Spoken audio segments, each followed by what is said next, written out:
Этот конкурс матери-дочери, который называется, это общественный проект нашего регионального отделения. И этот конкурс проходит уже второй раз. Первый конкурс проходил в 2017 году, тоже республиканский.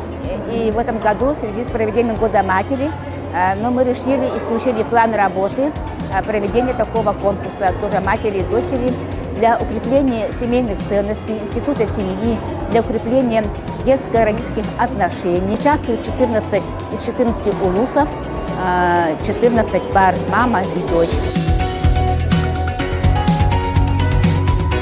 Когда мы участвуем в конкурсах, так, наш девиз – это «надо побеждать». Мы готовы на все 100% и уверены, что мы будем выше, ярче и с победой. Главное участие, поменяться с опытом, смотреть других семей и показывать себя. Да, и сами шьем, да, и бисероплетение тоже занимаемся с дочкой. Я сама работаю председателем общества инвалидов.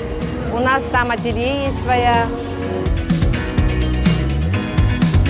Конечно, нас очень обрадовало, что участники, особенно Татинский улус, они возродили давно забытые рецептуры. Северные улусы, Жиганский, Усьянский улус очень хорошо представили рыбные блюда и мясные продукты. Я считаю, что участники очень серьезно подошли, каждый старался показать свои умения и навыки. И очень отрадно, что готовят матери вместе с дочерьми. Это очень хорошо, передают свой опыт.